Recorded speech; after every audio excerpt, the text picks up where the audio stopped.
ጤና ይስጥልን ክቡራትና ክቡራን እንደምን አላችሁ? ትናንትና በእንግሊዝ ፕሪሚየር ሊግ የተደረገ አንድ ጨዋታ ነበረ። ቶትናም የቁልቁለት ጉዞን ቀጥሎበታል። በጣም አስገራሚ ጨዋታ በቶትናም ሆትስፐርና በክሪስታል ፓላስ መካከል ተመልክተናል። እናነሳዋለን በመጠኑም ቢሆን ሌሎችም ጉዳዮች ይጠበቃሉ። ከምናነሳቸው ጉዳዮች መካከል በተለይ በሳምንቱ መጨረሻ የሚደረጉ ጨዋታዎች መርሃ ግብሮቹን እንጠቁማቸዋለን። በእንግሊዝ የኤፍኤ ካፕ ጨዋታዎች ናቸው የሚደረጉት። ቡድኖች በዚህ ሰዓት ላይ ቻምፒየንስ ሊግ ላይ ከሚያደርጓቸው ጨዋታዎች በፊት ትንሽ ፋታ የሚያገኙበት ነው ብሎ መናገር ይቻላል። እሱን እየነገርናችሁ እንቆያለን። ከዛ ውጭ ግን በየቡድኖቻችሁ ምን አዳዲስ ጉዳዮች አሉ? በቼልሲ በኩል ስለ አዲሱ ንጉስ ጆ ፔድሮ እናነሳለን። ከነ ዲዲየር ድሮግባር እናነጻጽረዋለን። ከዛ በተጨማሪ አሁን እየሄደበት ያለው ርቀት፣ አሰልጣኝ ፋቢያን አርዘረርም እንዴት አይነት መሻሻል አሳየ፣ ምንድነው ምክንያቱ በሚሉት ጉዳዮች ላይ ያነሷቸው ጉዳዮች አሉ። ቼልሲን በተመለከተ ከባየር ሙኒክ አንድ ያማካኝ ስፍራ ተጫዋች እንዲሁም ከቦሩሲያ ዶርትመንድ ከማንቸስተር ዩናይትድ ጋር የሚፎካከርበት አንድ የአጥቂ ስፍራ ተጫዋች አለ ተብሏል። በስፋት እናነሳለን። ሪያል ማድሪድ ቤት የሚነሱ ጉዳዮች አሉ። የቪቺኒያ መልስ እንዲሁም ደግሞ የአሰልጣኝ ቅጥር ጉዳዮች በስፋት እየተነገሩ ይገኛል። ትናንትና የለንደን የዓመቱ ምርጥ ሽልማት የለንደን ፉትቦል አዋርድ ተሰጥቶ ነበረ። የአርሰናል ተጫዋቾች ነግሰው አምሽቷል። እናነሳቸዋለን። እነማን እንዳሸነፉ የነገርናችሁ የምንቆይን የሚሆነው አርሰናል አንድ ሁለት ተጫዋቾችን መሸጡ አይቀርም የሚል ዘገባን ቴሌግራፍ ላይ ተመልክቻለሁ። እነማን ሊሸጡ ይችላሉ በሚለው በክረምቱ ጉዳይ ላይም እያነሳናቸው የምንቆያቸው ጉዳዮች አሉ። ከጉዳት ዜና ጋር በተያዘም እንዲሁም አርሰናል ሊያስፈርማቸው የሚችሉ ተጫዋቾችስ እነማን ናቸው? በተለይ አማካኝ ስፍራ ላይ ከዩቬንቱስ አንድ ተጫዋች ሊያመጣ ይችላል የሚሉ ዘገባዎችን ተመልክተናል። እነዚህን ጉዳዮች በስፋት እናነሳለን። ከአርሰናል ጋር ሌላኛው የሚነሳው ከሰዓት ገደላ ጋር በተያዘ አንዳንድ እየተነሱ ያሉ ከትናንትና ጀምሮ አንዳንድ የወጡ ቁጥሮች አሉ። እነዚህ ቁጥሮች ላይ ተጨማሪ ጉዳዮች እናነሳለን። ከማንቸስተር ዩናይትድ ጋር በተያዘ የአሰልጣኝ ማይክል ካሪክ ቆይታን በተመለከተ ከዛ በተጨማሪ ማንቸስተር ዩናይትድ በቀጣይ 39-38 ቀናት ውስጥ ስንት ጨዋታ ያደርጋል የሚለውንም እንነግራችኋለን። የዝውውር ዜናዎችንም ይዘናል። ስለ ካዜሜሮ ጥቆማ ትናንትና ስናነሳላችሁ ነበር። በዚህ ላይ ሌሎች ዝርዝር ዘገባዎችም ወጥተዋል። ካዜሜሮ የተጫዋች ቢመጣ ብሎ ጥቆማ አድርጎ እንደነበረ ይታወቃል። ከዛ በተጨማሪ በመስመር አጥቂ ቦታ ላይ ሌላ ሊያስፈርሙ የሚፈልገው ተጫዋችና የማርከስ ራሽፈርድ እንዲሁም ደግሞ የራስመስ ሆይሉንድ ዝውውር ጉዳይ ላይ አዳዲስ የተሰሙ ጉዳዮች አሉ። እነዚህን ጉዳዮች እያነሳን እንቆያለን። ከሴቴ ጋር በተያዘም የሚነሳ ጉዳይ አለ። ሊቨርፑልም አንድ ተጫዋች ለማስፈረም ጥረት እያደረገ ይገኛል። እነዚህን ሁሉ በርከት ያሉ ጉዳዮች የነገርናችሁ እንቆያለን። በቻላችሁት በያላችሁበት አብራችሁን ቆዩ። መልእክቶቻችሁን ጻፉልን። ትናንትናም የእናንተ በርከት ያሉ መልእክቶች መጥተውልናል። ወደ በኋላ ላይ መለስ ብለን የመጡ ጥያቄዎች፣ አስተያየቶች አሉ። እነሱን እናነሳለን። ዛሬም በምናነሳቸው ጉዳዮች ላይ መልእክቶቻችሁን፣ ሀሳብ አስተያየቶቻችሁን እየጻፋችሁልን ቆዩ። የየካቲት ወር የእንግሊዝ ፕሪሚየር ሊግ ምርጥ ተጫዋቾች እጩዎች ይፋ ተደርጓል። ከተጫዋቾች መካከል የአርሰናሉ ቪክተር ዮኬሬሽ፣ የማንቸስተር ሲቲዎቹ ኒኮ ኦራሌ እንዲሁም ደግሞ አንቷን ሴሜንዮ ተካቷል። ከብሬንትፎርድ ዳንጎታራ፣ ከማንቸስተር ዩናይትድ ቤንያሚን ሸሽኮ፣ ከሊቨርፑል ደግሞ ቨርጅል ቫን ዳይክ የተካተቱ ተጫዋቾች ናቸው። የእናንተን ምርጥ ንገሩን። ቪክተር ዮኬሬሽ፣ ኒኮ ኦራሌ፣ አንቷን ሴሜንዮ፣ ዳንጎታራ፣ ቤንያሚን ሸሽኮ ወይስ ደግሞ ቨርጅል ቫን ዳይክ? በአሰልጣኝነትም አሰልጣኝ ማይክል ካሪክ ዳግም እጩ ውስጥ ገብተዋል። ባለፈው አሸንፎ ነበር። ሁለት ጨዋታዎችን ብቻ አድርጎ በሁለቱ ባስመዘገበው ውጤት ባሳየው ብቃት ማንቸስተር ዩናይትድን የሲዝን የቀየረበት መንገድ የሚያሸልመው ነው ተብሎ ተሸልሞ ነበር። በሁለት ጨዋታዎች ብቻ የወሩ ምርጥ ተብሎ። በዚህኛው ወርስ በፌብሩዋሪ ወር ላይ የዩናይትድ ጉዞ እንዴት ነበረ? ምናልባት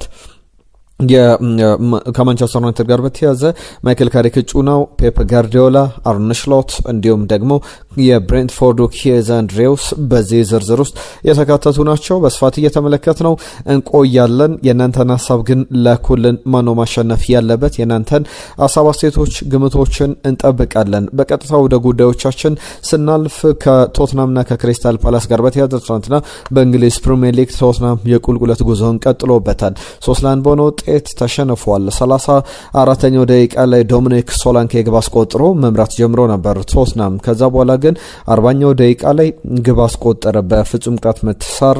በዚህ በ40ኛው ደቂቃ ላይ በቫር እንግዲህ የተሻረ ኳስም ነበረች። ከዛ አስቀድሞ ኢስማኤል አሳር አስቆጥሮ በቫር ተሽሮበት እንደነበረ ተመልክተናል። 38ኛው ደቂቃ ላይ ሚኪ ቫንደቬን በቀጥታ በስትሬት ሬድ ካርድ ወጣና ዶሚኒክ ሶቦዝ ላይ ግብ ካስቆጠረ በኋላ ከዛ በኋላ 40ኛው ደቂቃ ላይ ሳር ፍጹም ቅጣት ምት አስቆጠረ። ከዛ በኋላ 46ኛው ደቂቃ ላይ ላርሰን መሪ ያደረጋቸው ክሪስታል ፓላሶችን በድጋሚ ኢስማኤል አሳር የመጀመሪያው 45 ሳይጠናቀቅ የ52ኛው ደቂቃ ላይ በጭማሪ ደቂቃ ላይ ባስቆጥራት ግብ ጨዋታው በክሪስታል ፓላስ 3-1 አሸናፊነት ተጠናቋል። አስገራሚ ውጤት የተመዘገበበት ነበር። አሁን ቶትናም ግርጌ ላይ ይገኛል። በተለይ የቁልቁለት ጉዞውን አጠናክረው ቀጥሏል። በቶትናም እና በሌሎች ቡድኖች መካከል አሁን በቀጣይ ከዌስትሃም ጋር የአንድ ነጥብ ልዩነት ከኖቲንጋም ፎረስት ጋርም የአንድ ነጥብ ልዩነት ነው ያለውና ሌሎቹ ቡድኖች ደግሞ ከቶትናም በሁለት ነጥብ ከዛ ተጨማሪ በጣም ርቀው ደግሞ ነብራይተን ተቀምጧል ወደ 37 ለ29 ማለት ነው። በጣም አስቸጋሪ ጊዜ ላይ ይገኛል። በቀጣይ አንድ ጨዋታ የሚሸነፍ ከሆነና ኖቲንጋም ፎረስትም ዌስትሃም ዩናይትድም የሚያሸንፉ ከሆነ ቶትናም ወራጅ ቀጠና ወደ 18ኛ ደረጃ የሚወርድ ነው የሚሆነው። በጣም አሳሳቢ ጉዞ ይመስላል። ከቶትናም ጋር በተያዘ እነዚህ የሚነሱ ነጥቦች ናቸው። በሳምንቱ መጨረሻ ያሉ መርሃ ግብሮችን አለፍ ገደም እያልን እንመልከት። በተለይ ደግሞ የአውሮፓ ቻምፒየንስ ሊግ በቀጣይ ሳምንት አጋማሾች ላይ ይደረጋልና ለምሳሌ በስፔን ላሊጋ፣ በጀርመን ቡንደስሊጋ፣ በፈረንሳይ ሊጋ ላይ የሚደረጉ ጨዋታዎች አስቀድመው በዚህ ቀን ላይ በተለያዩ ሊጎች ላይ ይደረጋሉ። ለምሳሌ ባየር ሙኒክ ከቦሩሲያ ሞንቸንግላድባክ ጋር በቀጣይ ሳምንት ቻምፒየንስ ሊግ ስላለበት አስቀድሞ ጨዋታውን ያደርጋል። ፓሪስ ሰን ዠርመን ከሞናኮ፣ ሪያል ማድሪድ ከሴልታ ቪጎ የሚያደርጓቸው ጨዋታዎች አሉ። በዚህ ቀን በእርግጥ ሊቨርፑል ከወልቭስ በኤፍኤ ካፕ ምሽት 5 ሰዓት ላይ የሚያደርጉት ጨዋታ አለ ዛሬ። ከዛ ውጪ ማንስፊልድ ታውን ከአርሰናል የሚያደርጉ ጨዋታ ቅዳሜ 9 ሰዓት ከሩብ ሲል የሚጀምር ጨዋታ ነው። ማንቸስተር ሲቲ ከኒውካስል ዩናይትድ ምሽት 5 ሰዓት ላይ በኤፍኤ ካፕ ጨዋታቸውን ያደርጋሉ። 2 ሰዓት ከ45 ሲል የዚህ የቼልሲና የሬክሳም ጨዋታም ይደረጋል።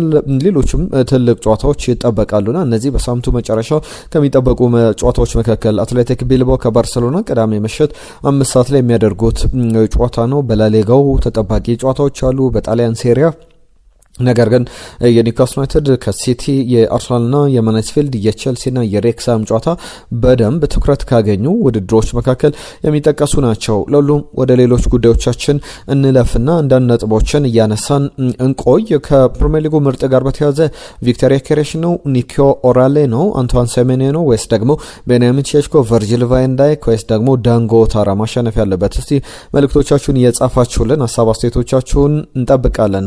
በአሰልጣኞች በኩል አሰልጣኝ ማይክል ካሪ ከማንቸስተር ዩናይትድ፣ ፔፕ ጋርዲዮላ ከማንቸስተር ሲቲ፣ አርነ ስሎት ከሊቨርፑል፣ ኬዝ አንድሬውስ ከብሬንትፎርድ ተካተዋል። የፕሪሚየር ሊጉን አጠቃላይ የወሩ ምርጥ እጩዎችን ነው እያነሳን ያለ ነው። የዙቢሜንዲም ምርጥ ግብ በተለይ ሰንደርላንድ ላይ ያስቆጥራት ግብ የወሩ ምርጥ እጩዎች ውስጥ የተካተተች ግብ ሆነ ተመልክተናታልና የእናንተን አስተያየቶች ሀሳቦች እየጻፋችሁልን ቆዩ። ከአርሰናል ጋር በተያዘ የሚነሱ ጉዳዮች አሉ። ትናንትና ብዙ ሀሳብ ሲሰጥበት ነበር። አርሰናል ባለፈው ከብራይተን ጋር ባደረገው ጨዋታ ላይ ደቂቃው ላይ ጨዋታውን ለመጀመር የሄደበት ርቀት በጣም ብዙ ነው ተብሎ ሲነገር ነበር። ነገር ግን በሊጉ እንደ 365 ስኮር ዘገባ ከሆነ በዚህ ዴታ ተቋም መሰረት ባወጣቸው አንዳንድ ቁጥሮች መሰረት ለምሳሌ በፕሪሚየር ሊጉ ላይ በ2025/26 ብዙ ሪስታርት ለማድረግ ጨዋታው ላይ ብዙ ታይም ዌስት የሚያደርጉ ቲሞች መካከል አርሰናል፣ ብራይተን በእርግጥ ጥቂት ደቂቃዎችን የሚያባክን ቡድን ነው። በአቨሬጅ 19.27 አካባቢ ነው። አርሰናል ደግሞ 20.5 ወይም የአንድ ልዩነት ነው ያላቸው 19ና 20 ብለን አንድ እንኳን በሙሉ አይሞላም። በሌሎች ቡድኖች ግን ለምሳሌ እንደ ሰንደርላንድ 24 ነጥብ አካባቢ ነውና በጣም በየጌሙ የሚያባክኑት ደቂቃዎችን 24 ደቂቃዎች አካባቢ ያባክናል። ወይም ደግሞ በአቨሬጅ እንደዛ በየጨዋታው ፐርማች የሚቀመጥ ነውና የሰንደርላንድ ከፍተኛው ነው 24። የአርሰናል ደግሞ ከማንቸስተር ሲቲ፣ ከሊቨርፑል፣ ከዚህ ከማንቸስተር ሲቲ ከሊቨርፑል ጋር የሚስተካከል ነው። 20 ቤቶች ላይ ያሉ ናቸው። 20 ቤቶች ላይ ሌሎቹ 21 22 እያሉ ይቀጥላሉ። ማንቸስተር ዩናይትድም በዛው አቅራቢያ 21 አካባቢ ነው ያለው። ብራይተን በእርግጥ የሊጉ ዝቅተኛው ቡድን ነው። ብዙ ነገሮች ይነሳሉ። ሌሎችም ቁጥሮች ግን አሉ። ለምሳሌ አሰልጣኝ ፋቢያን አርዘር የሰጡትን ሀሳብ ትናንትና አንስተንላቸዋል። ማይክል ኦውን ፋቢያን አርዘር ምናልባት ለዋንጫው ቢፎካከር ኖሮ ሀሳቡን ይቀይር ነበርና አንድ በኦልድ አባባል አለ በእንግሊዝ እግር ኳስ ላይ እንግዲህ ባስጠሊታው መንገድ ማሸነፍ የሚል ነገር አለ ብሎ ያስቀምጣልና ምናልባት አሰልጣኝ ፋቢያን አርዘር ለዋንጫ የሚፎካከሩ ከሆነ እንደዚህ አይነት ሀሳቦችን ላያነሱ ይችላሉ ብሏል። በእርግጥ ብዙዎችን እንደዚህ አይነት ሀሳቦችን ሲሰጡ ነበር። እኛም ትናንትና አንስተናል። አርሰናል ስንት ዓመት ተጫወተ ከጨዋታዎች ጋር በተያዘ ማራኪ እግር ኳስን እያሳየ ቀጥሎ ነበረ። ነገር ግን ማራኪ እግር ኳስ ብቻ በቂ እንዳልሆነ የተመለከትንበት ነው። ከብራይተን ጋር ሌላኛው ቁጥር ለምሳሌ አርሰናል ከብራይተን ጋር የአቨሬጅ ሪስታርት ለማድረግ ጨዋታውን ለመጀመር የጁር ወራም የማዘን ምትም የቆመ ኳስንም ለመጠቀም 31.4 ሰከንዶች ፈጅተውበታል በእያንዳንዱ ኳስ ላይ በአቨሬጅ በአጠቃላይ ማለት ነው። ብራይተንን ግን ብንመለከት በሲዝኑ ለምሳሌ ከአቨሬጁ የብራይተን አቨሬጅ 26.5 ሰከንድ ነው ሪስታርት ለማድረግ ጨዋታዎችን ድጋሚ ጀምሮ ወደ ጨዋታው ለመሄድ ማለት ነውና በአቨሬጅ ግን በሌሎች አንዳንድ ጨዋታዎች ላይ ለምሳሌ ከማንቸስተር ሲቲ ጋር ማንቸስተር ሲቲን ያሸነፉበት ጨዋታ ላይ 38.7 ሰከንድ ነበረ በሪስታርት በፓር ሪስታርት የፈጀባቸው ወይም ደግሞ ጨዋታውን ዳግም ለመጀመር የፈጀባቸው ሰከንድ ነበረ። ከቸልሲ ጋርም ቸልሲን ሲያሸንፉ 33.7 ሰከንድ ነበረ የፈጀባቸው ዳግም ጨዋታውን ለመጀመር። ብሬንትፎርድንም ሲያሸንፉ 33.2 በመቶ ነበር የፈጀባቸውና በእነዚህ ሁሉ ጨዋታዎች እንግዲህ የሰራላቸው ነገር ለምን አርሰናልን ሊተቹት እንደፈለጉ በጣም የሚያስገርም ነው በሚል የተሰጡ አስተያየቶች ነበሩና በዚህ ጉዳይ ላይ በቀጣይ እንግዲህ ብዙ ሊባልበት የሚችል አይነት ነውና ፋቢያን አርዘርን በተመለከተ ወደፊትም ሌሎች ተጨማሪ ሀሳቦችን እናነሳለን። ሌሎች ጉዳዮችን ደግሞ እንመለከት። ከአርሰናል ጋር በተያያዘ የለንደን የአመቱ የፉትቦል ለንደን ፉትቦል አዋርድ ሽልማት ተሰጥቶ ነበር። የአመቱ ምርጥ አሰልጣኝ ሚኬል አርቴታ ተመርጧል። የአመቱ ምርጥ አሰልጣኝ ተብሎ ምርጥ ተጫዋች ዴክላን ራይስ ነበረ የተመረጠው። ለንደን ላይ ከሚጫወቱ የቸልሲም የቶትናምም ሌሎችም እግር ኳስ ላይ ያሉ ምርጥ ብሬንትፎርድንም ሁሉንም ያካተተ ነው። የለንደን ፉትቦል አዋርድ ላይ አሰልጣኝ ማይክል አርቴታ እንዲሁም ደግሞ ዴክላን ራይስ አሸንፏል። በበጎ አድራጎት ወይም ደግሞ በኮሚኒቲ ስራዎች ላይ አበራቼ ኤዜ የተመረጠ እንደሆነ ተመልክተናል። የአመቱ ምርጥ ግብ ጠባቂ ደግሞ ተብሎ የተመረጠው ዳቪድ ራያ ነበርና እንኳን ደስ አላችሁ ማለት ያስፈልጋል። አርሰናል ደጋፊዎች አመቱንም የሚገልጽ ነው ብሎ መናገር ይቻላል። ሌሎች የዝውውር ጉዳዮችን ከአርሰናል ጋር በተያያዘ መለስ ብለን እንመለከታለን። ቸልሲ ቤት ያሉ ጉዳዮች አሉ። ከቸልሲ ጋር በተያያዘ ጆ ፔድሮ ባለፈው ድንቅ ጨዋታ ጊዜን አሳልፏል። ከዛ አስቀድሜ ግን አንዳንድ የእናንተን ሀሳቦች ላንሳ። ትናንትና ከመጡልን መልእክቶች መካከል ሲቲ አንድ ቀሪ ጨዋታ ይቀረዋል፣ የፕሪሚየር ሊግ ዋንጫ አሁንም አልተጠናቀቀም፣ የአርሰናል የዋንጫ ጉዞ የሚለይለት ሲቲ ከቸልሲ በሚያደርጉ ጨዋታ ነው ብዬ አስባለሁ ብሎናል። ባዬ አስማረ ከአገረ ኢየሩሳሌም የጻፈልን መልእክት ነው። ከልብ እናመሰግናለን። ያኒ እናስተካክላለን፣ ማስተካከያ እናደርጋለን። አህመድ ከጅቡቲ የዘውተር አድማጫችን ነው። የብራይተንን ጨዋታ በመጨነቅ ነበር፣ ብዙ ውሃ የጠጣውበት ጨዋታ ነበረ። ነገር ግን አርሰናል የትንፍጩ ዱቄቱን አምጩ ነው። ትክክል ነው። ተከላክሎም ቢሆን ዋንጫ መብላት ይገባዋል ብሎናል። በተለይ ሌሎችንም ያነሳቸው ጉዳዮች አሉ። የኔ የጨዋታው ምርጥ ኢንካፒያ ነበረ፣ የገቡ ኳሶችን ጭምር ያዳነበት እንቅስቃሴ ምርጥ ነበር ብሎናል። አማኑኤል ወንድሙ አርሰናል እኮ እስካሁን እግር ኳስ ተጫወተ፣ ሌሎች ሳይጫወቱ የበሉ ስንት ክለቦች አሉ፣ ጥላቻ አይናቸውን ሸፍኖታል እንጂ የሚል አስተያየቱን ሰጥቶናል። ነጅብ ሰንገሮ ከናይሮቢ ኬንያ የቸልሲ ደጋፊ ነው። ነጅብ ቸልሲ አሁንም ጥሩ መነቃቃት አሳይቷል፣ ፔድሮ ይለያል ብሎናል። አርሰናል አሁንም ቢሆን ገና ይቀሯል። ብራይተን ጥሩ እንቅስቃሴ አድርጎ ነበረ፣ ነገር ግን እድል አልቀናቸውም። ማንቼ እንግዲህ እግሩ መዛል የጀመረ ይመስላል ማንቸስተር ዩናይትድን የሚል መልእክቱን ልኮልናል። ፓማባይ ከልብ እናመሰግናለን። አሸናፊ ከደቡብ አፍሪካ የጻፈልን መልእክት አለ። ከነሳቸው ጉዳዮች መካከል በተለይ በፕሪሚየር ሊጉ ላይ ብሩኖ የፕሪሚየር ሊጉ ቅመም የሚፈጸም ነው ብሎናል። ማንቸስተር ዩናይትድ ጥሩ እየተጓዘ ነበር፣ ነገር ግን አማድ ዲያሎ ወደ ተቀያሪ ወንበር ላይ መውረድ የለበትም። አሰልጣኝ ማይክል ካሪክም የብዙሃን መገናኛዎችን የወሬ ጋጋታ መስማት የለበትም ብሎናል። ጥሩ ግብ አስቆጣሪ ቢሆንም ለቡድኑ እንቅስቃሴ ግን አማድ የተመቸ ነው ብሏል። የፕሪሚየር ሊጉን እንግዲህ አርሰናል ወሰደ ተብሎ አሁን ገና ነው። የፕሪሚየር ሊጉ በቅጽበት ለውጥ ሊመጣ የሚችልበት ጊዜ ነው። ጊዜ ስላለ ገና ነው ብዬ አስባለሁ ብሎናል። ከልብ እናመሰግናለን አብይ ታደሰ። አሰልጣኝ ማይክል ካሪክ ፈሪ ነው። አማድን አስቀምጦ ምቤሙን ማጫወት አልነበረበትም በዚህኛው ጨዋታ ላይ የሚል ነገር አንስቷል። የዚህ ሳምንት ኮከብ ተጫዋች ጆ ፔድሮ ነው ያለን ደግሞ ተረፈ ማሞ ነው። በደንብ ይገባዋልን ብሎ ማንሳት ይቻላል። 29ኛው ሳምንት ላይ ያሳየው ብቃት ከቢያይ ላይ ለትላንቱ ሽንፈት ዋነኛው ተጠያቂ ብሩኖ ነው ብሎናል። በማንቸስተር ዩናይትድ በኩል ለምንድን ነው የሚለውን ደግሞ ብታብራራለን ጥሩ ነበር። ከቢያይ ላይ ትንሳኤ ማርቆስ የአርሰናል ሲዝን ነው እንግዲህ አርሰናል ምርጥ ጊዜን እያሳለፈ ይገኛል ብሎናል። የጨዋታው ኮከብ ደግሞ ገብርኤል ማጋሌሽ ይገባዋል ብሎናል። ከሞኒዮ ጋናርስ ብሎ ጽፎልናል። ከልብ እናመሰግናለን። ኢብሳ የተባለ አድማጫችን አርሰናል አንደኛ ነው የሚል መልእክቱ ልኮልናል። ሁላችሁንም ከልብ እናመሰግናለን። ሌሎችንም ጉዳዮች እያነሳን እንቆያለን። በፕሪሚየር ሊጉ ያሉ አጠቃላይ ሂደቶችን በተመለከተ ጆ ፔድሮን በተመለከተ የሳምንቱ ምርጥ ተጫዋች ብሎ ሲገልጸው ነበረ። ከአሰልጣኝ ሊያም ሮዜነር ጋር የሰጡት አስተያየት አለ ጆ ፔድሮን በተመለከተ። ከዛ ውጪ ግን ጆ ፔድሮ በአጠቃላይ ያሳያቸው ቁጥሮች የሚያስገርሙ ቁጥሮችን ያስመዝግቧል። በቼልሲ ቤት በፕሪሚየር ሊግ 20 ግቦችን ያስቆጠረ አጥቂ የተመለከት ነው 2016-17 ነው። 2014-15 ዲየጎ ኮስታን ነበረ።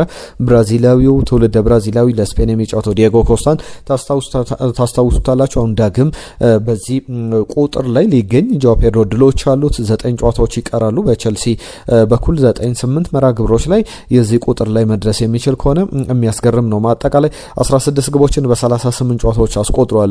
ዲዲየር ድሮግባ በመጀመሪያው ውድድር ዘመን ላይ አጠቃላይ 41 ጨዋታዎችን አድርጎ 16 ግቦችን ብቻ ነበር ማስቆጠር እየቻለውና የሚገርም አይነት ጉዞ ላይ ይገኛል ጆ ፔድሮ። አሰልጣኝ ሊያም ሮዜነርንም በተመለከተ የሰጡት አስተያየት አለ። እናንተስ እንዴት አያችሁት? የተጫዋቹን ጉዞ በተመለከተ ጆ ፔድሮ በሚገርም ሁኔታ በአስገራሚ ጉዞ ላይ ይገኛል።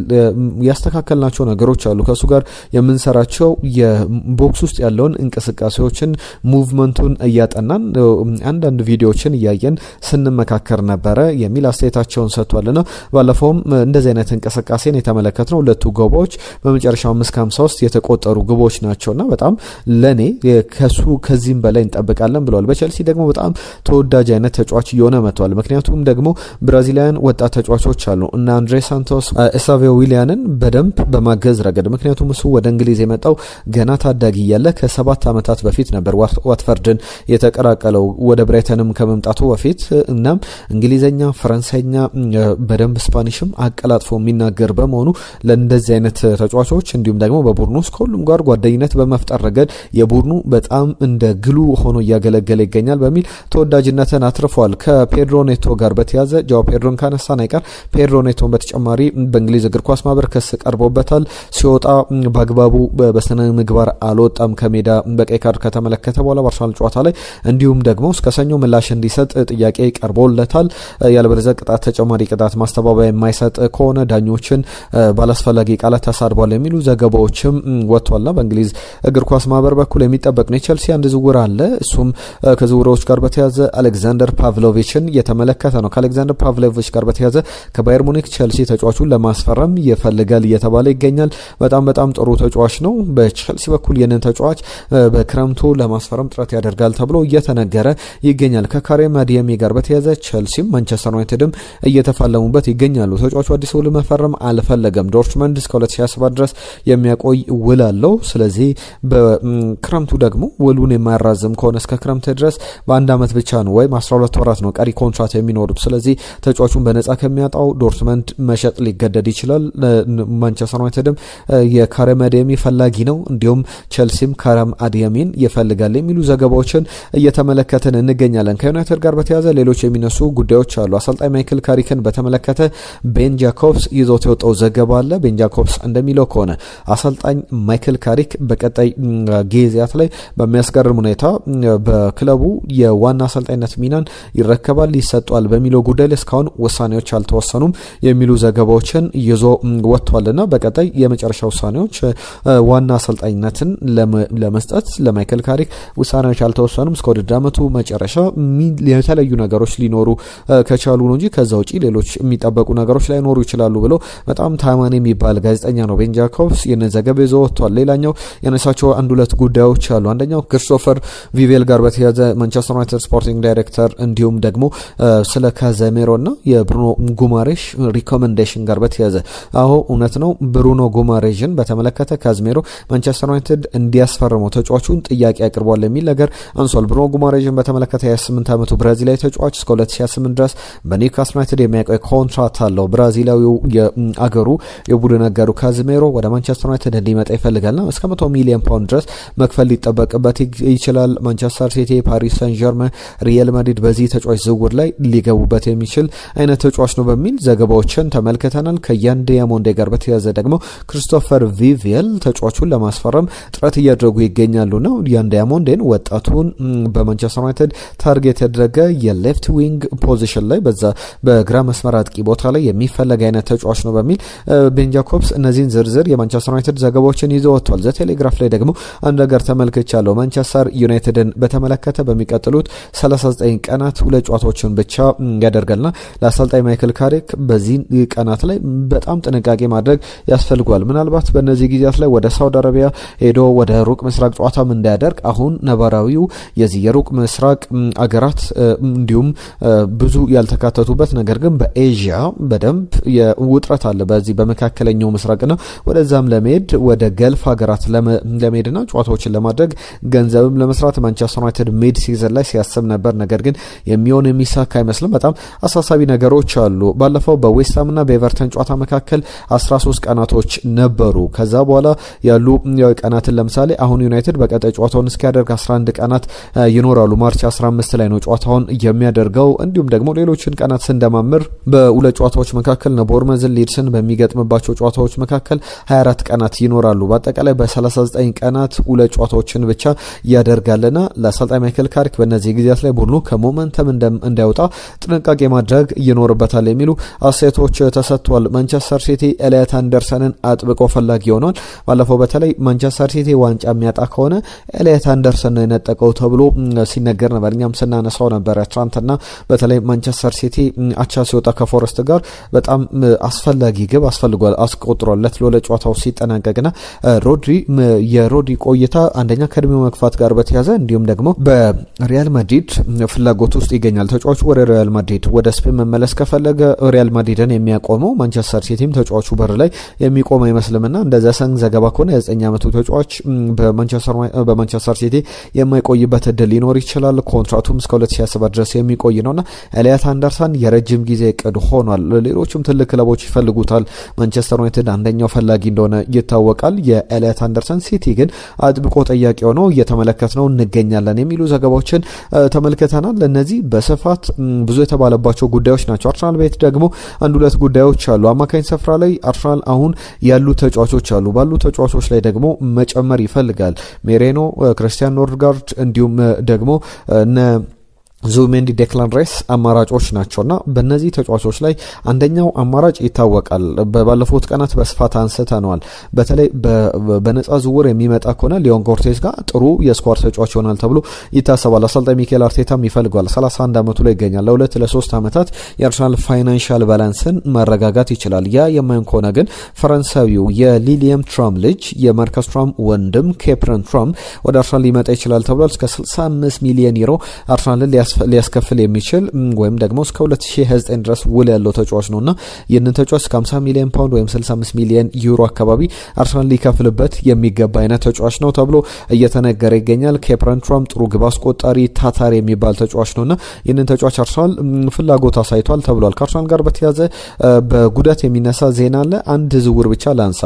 የቤን ዋይት እና የጋብሪኤል ማርሴሊን ጉዳይ ነው። ሳምዲን የቴሌግራፉ ጸሐፊ ሳምዲን ከሚያነሳቸው ጉዳዮች መካከል አርሰናል በክረምቱ ሁለት ተጫዋቾችን ሊሸጥ ይችላል። ከነዚህ መካከል አንደኛው ጋብሪኤል ማርሴሊ ወይም ደግሞ ቤን ዋይት ናቸው። ሰፊ እድል ያላቸው አንድ ሁለት ተጫዋቾችን መሸጥ ሊጠበቅበት ይችላል ባላንሺቱን ለማስተካከል የሚሉ ዘገባዎችም ወጥቷል። የኖርዌይ ብሔራዊ ቡድን አሰልጣኝ ሶል ብላንከን ያነሷቸው ጉዳዮች አሉ። ከባርሴሎና ጋር ጉዳት ጋር በተያያዘ ምንም የሚያሳስብ አይደለም፣ ጠንካራ ጉዳት አይደለም። የጉልበት ጉዳቱ ምናልባት በዚህ ወር መጨረሻ ላይ ሙሉ ለሙሉ ከዛ በኋላ በጥንካሬ ሊጫወት ወይም አፕሪልና ሜይ ላይ ለአርሰናል ትልቅ አበርክቶት ሊኖረው ይችላል የሚል ነገሮች አሉት።